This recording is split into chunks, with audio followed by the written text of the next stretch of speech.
আসসালামু আলাইকুম গাইস, সবাই কেমন আছেন? খুব দুঃখের সহিত জানাই, শখ ভাইরে এইভাবে মারাটা কখনো ঠিক করেনি। কেমনে মারলো শখ ভাইরে? আমি খাইতে গেলে খাইতে পারি না, শুধু সেই ভিডিওটা আমার সামনে ফুটে। কিভাবে মারলো? মানুষ এতটা নির্দয় কেমনে হয়? পাথর বুকে মারছে, মারছে মাথায় মারছে। কেমনে পারলি ভাই? কি এমন রাগ অভিমান ছিল তার প্রতি তোমার? শুধু কি তাই,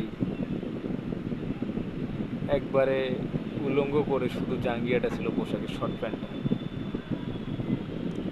আরেকজন আবার দেখি সে মারা গেছে, এরপরও তার বুকে গিয়ে কীভাবে ফাল দেয়।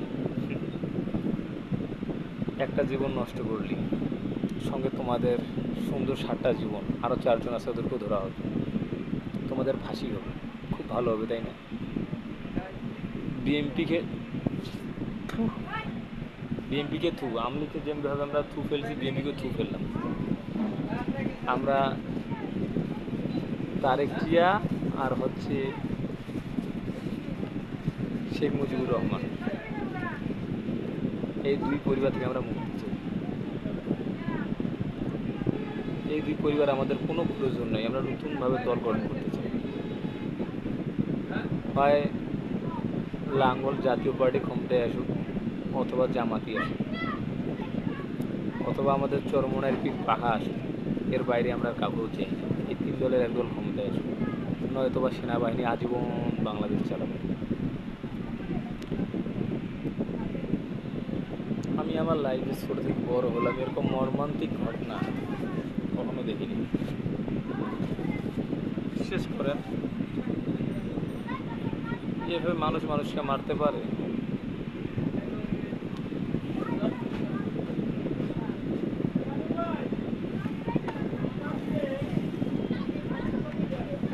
এটা কল্পনারও বাইরে।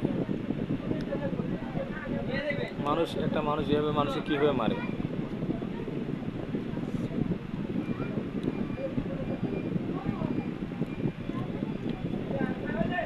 যে দুই পরিবার যে কতটা খারাপ।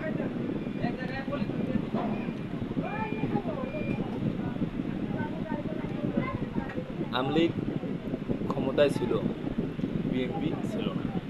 আমলিগ চলে গেল, বিএনপি শুরু করে দিল, এখন তো ক্ষমতা আসেনি। যদি আসতো তাহলে কি হতো?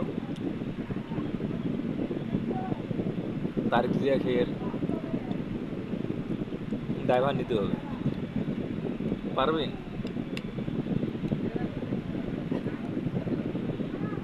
কি দোষ করেছিল এই মানুষটা?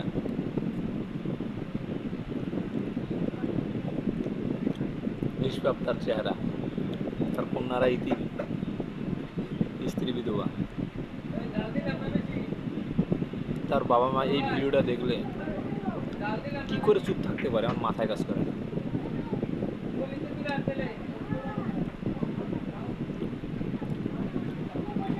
আমরা 15-20 জন এই ঘটনাটা দেখার পর থেকে শুধু ভাবতেছি, যদি কাছে পাইতাম ওদেরকে,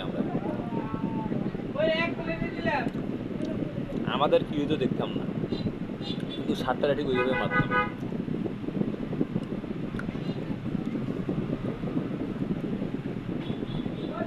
তাদেরকে ক্রস ফায়ার করে মারা হোক, যাতে মানুষ এরকম দুঃসাহস করতে ভয় পায়। ফাঁসি হয়, কেউ তো দেখে না, লাইভই ক্রস ফায়ার করে মৃত্যু দেওয়া, নয়তো বা লাইভে ঠিক ওইভাবেই ওদেরকেও মারা হোক।